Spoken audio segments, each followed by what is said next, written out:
Have a Seat in My Chair with Brittany Nicole.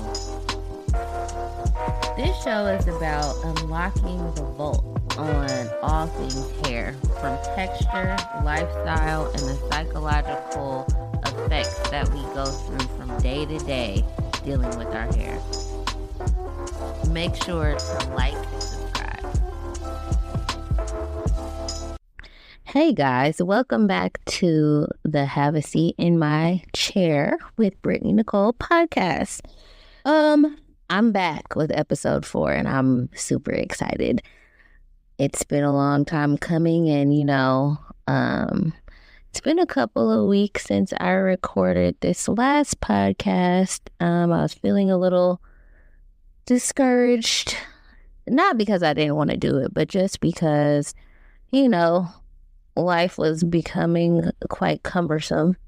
And with that, it's kind of hard to keep up the pace. But anyway, I'm back. And I hope you all are doing well. And I'm super excited that you guys are listening to my 4th episode. So today I want to start off with recognizing somebody who we should all be thankful for. This lady developed sew-in weaves. Her name is Christina Jenkins. Did you know that the first sew-in was developed in 1943? She was the one who created the cornrow net method, which we all have to be so thankful. I have a sew-in right now. If it's done correctly, we know that it can super catapult some major hair growth.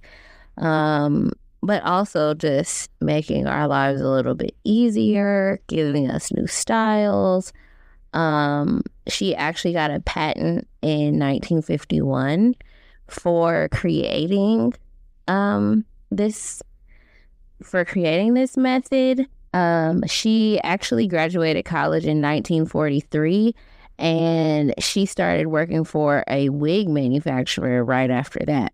And then I guess it took her about 8 years to develop the perfect method, and then she got a patent.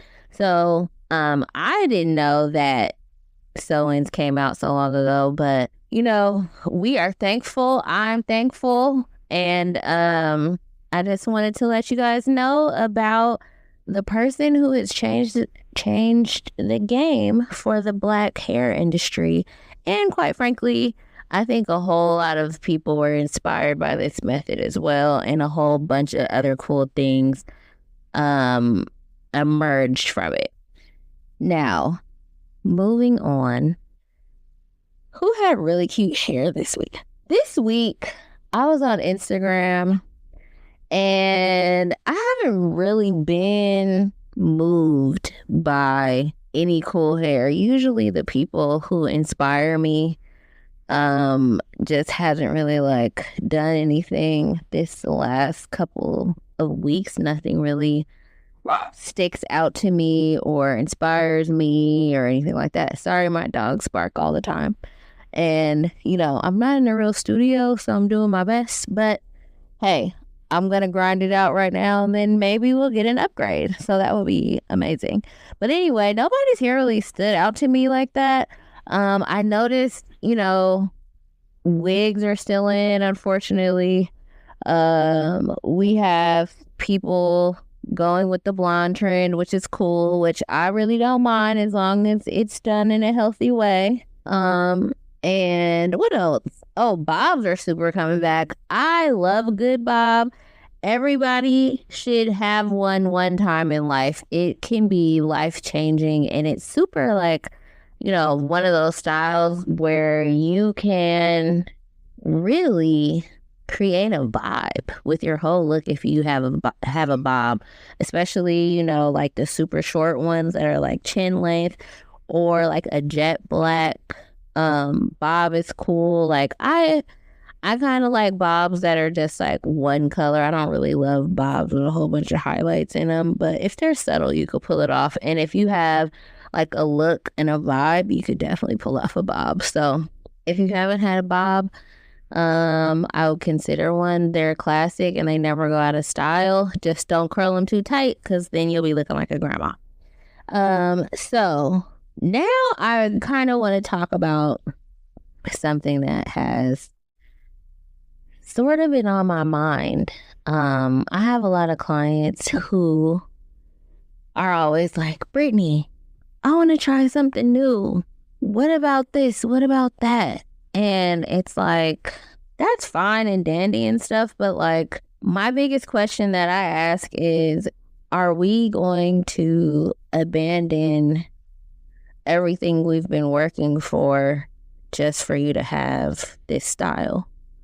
I actually have lost some clients because they want to try a whole bunch of different unhealthy or compromising styles. And a lot of people don't like that. I'm definitely not that person who's like, yeah, you want to come and compromise all the things that we worked for?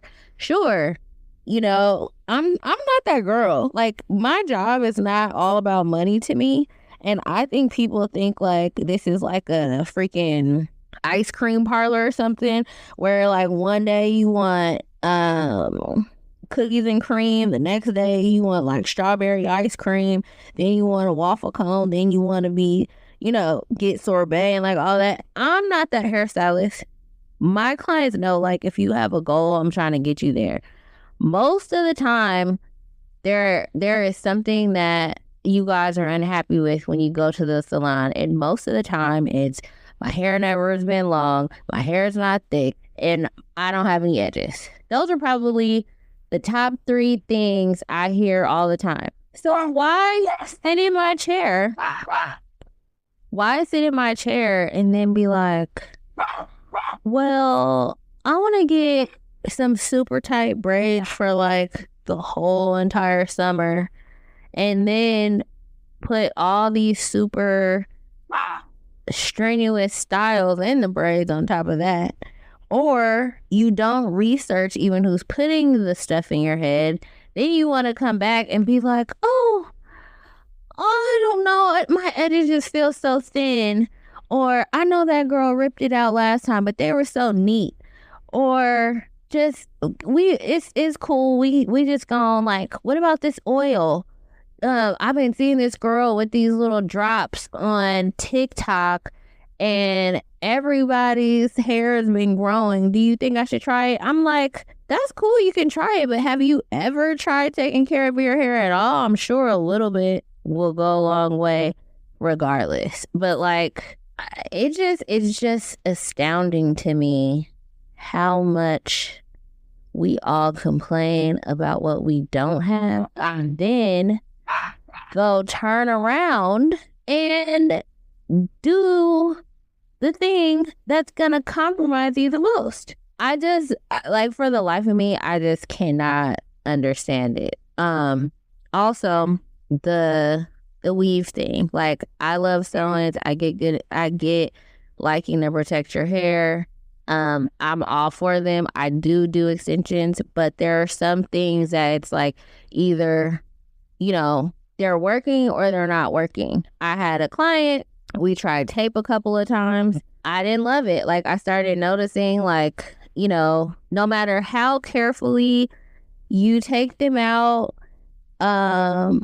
or how, you know, low maintenance or how full, how flat they're supposed to be, they are kind of one of the worst hair extensions that I've ever come across. Because we have to remember, like, after the salon and your hair looks so beautiful and stuff, when you leave, you are the one that actually has to go home and manage this stuff.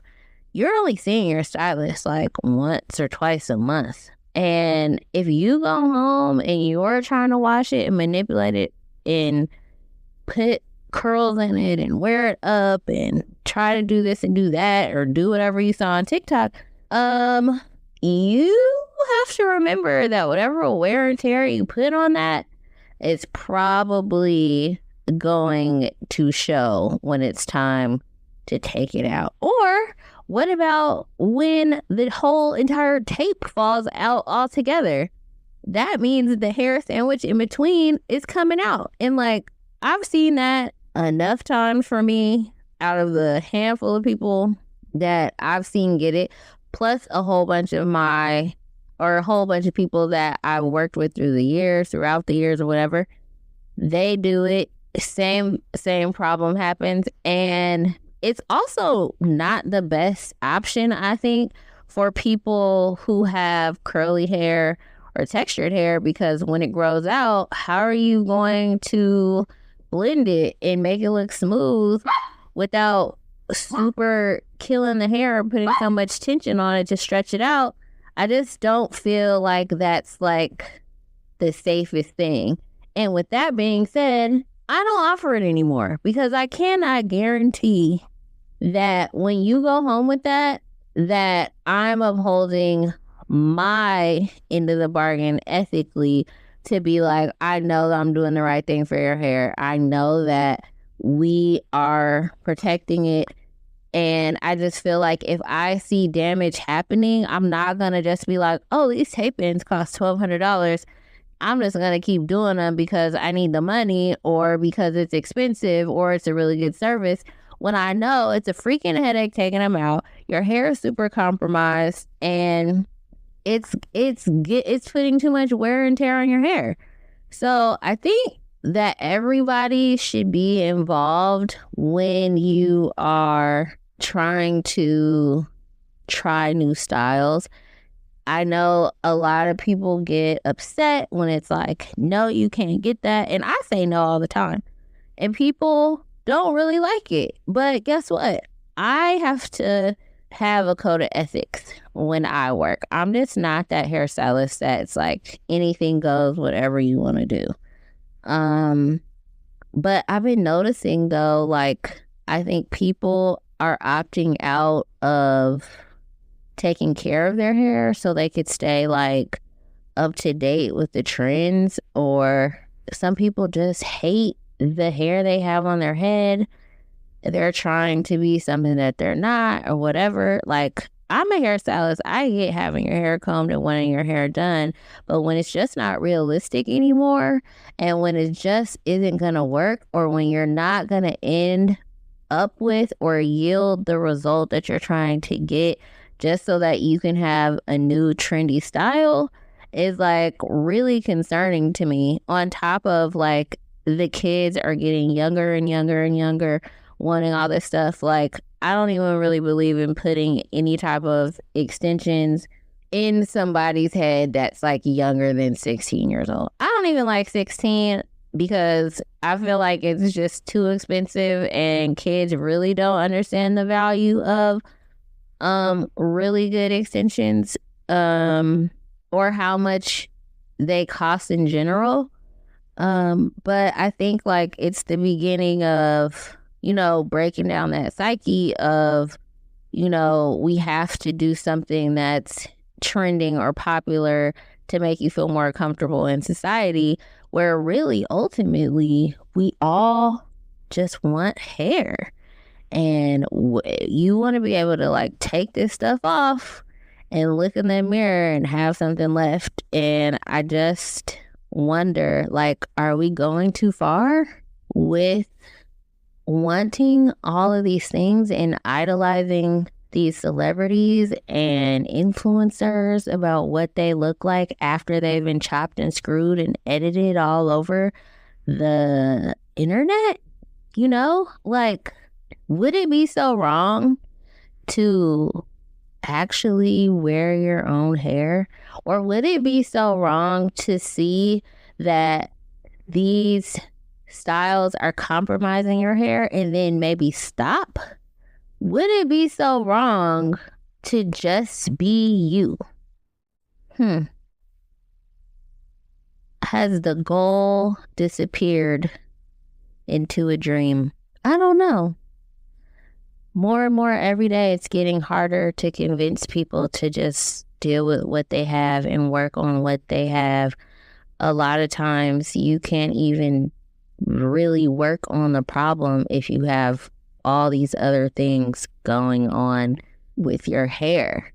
Like, there's only so many like sew-ins before, you know, I don't, or I wouldn't really say, I wouldn't really say sew-ins, but there's all these other extension techniques and ponytails, and like with all the styling, those aren't really like your maintenance appointments. Like, yeah, you can throw in a trim and stuff, but sometimes certain styles is better to kind of just wait for blending purposes or whatever.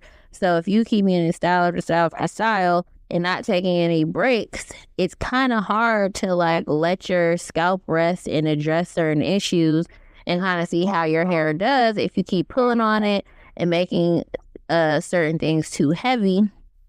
It's hard to kind of fix certain things like that. So I would say, like, as a hairstylist and as me knowing about women in general, maybe it's cool. Maybe you should consider like dialing it back a little bit and just letting your hair take a rest. The styles will be there and the trends will be there. But you know what? When it's really hot outside and you want to pop that wig off, you will be able to, because you won't have to wear a little furnace in 100-degree weather during the summertime. Doesn't that sound good? Doesn't it sound good to just let the wind blow through your hair and not care? Is it all worth it for you at the end of the day to wear these styles and still end up unhappy in the end? I don't think so. I don't think so. But that's just me. Let me know what you guys think. You can definitely email me at you'rewelcometosit@gmail.com. Yeah, that's all I have on that. Just a short little topic of like what I noticed at work and kind of like the disconnect I think we have between like beauty and self-esteem. Kind of is disheartening and a little bit scary. But anyway, moving on to other things. I came across this really good quote and it super resonated with me. Basically like what's been happening with me is like I'm going through all these different transitions with my career and like what I want to be doing, what I don't want to be doing, being tired, being overworked, being burnt out, because I work a lot. I don't know if you guys know at all, but I work between like 45 to 60 hours a week, which is very whack. Like, it's cool to do it to get to a certain point in life, but like, excuse me, after that, it's just kind of like you're just tired and burnt out.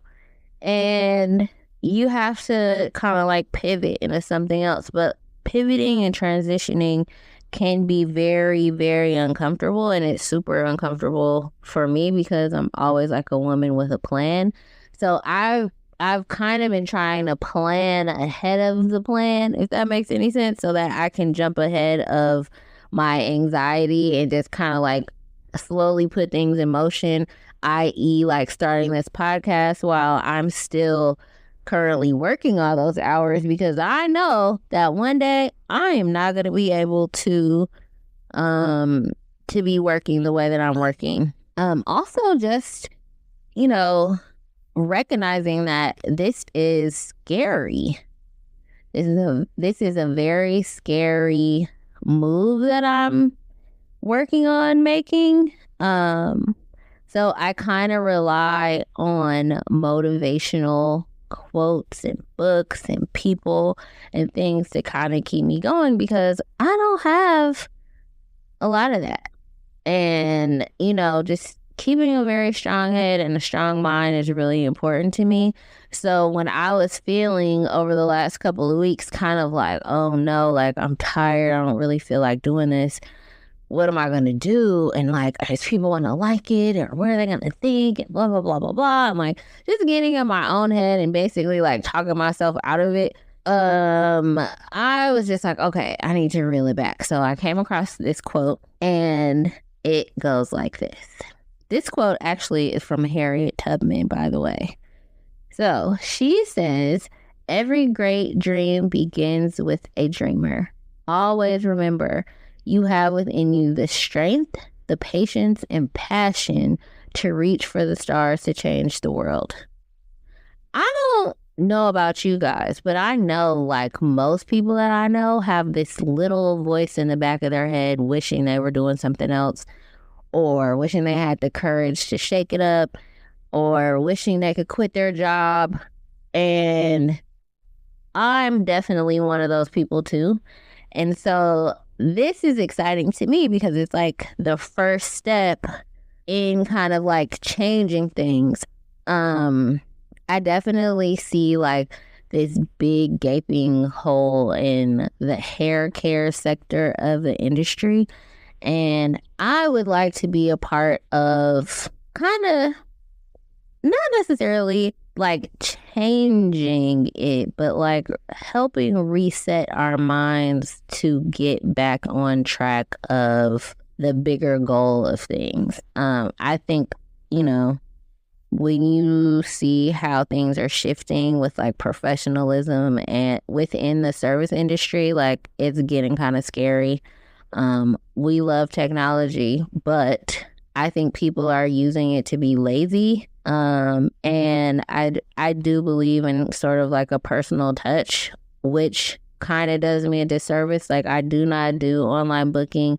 I think about it all the time because it would kind of make certain things better. But then I also think, will it take away like the personal touch that, you know, is becoming a missing thing? I don't know. But anyway, we have to try to keep our dreams in the forefront of our minds because it's going to keep us motivated and it's going to help us follow through on the things we don't like to do because we know that the dream is the greater goal and that's what's on the other side of the fence, so to speak. And I just, if I can, you know, really would like to be another extension of someone that you may know or can listen to that is following their new dream and is currently freaking scared out of her mind, but still here doing it anyway, afraid to death. So thank you for listening to episode 4. And I hope you guys enjoy your week. Bye.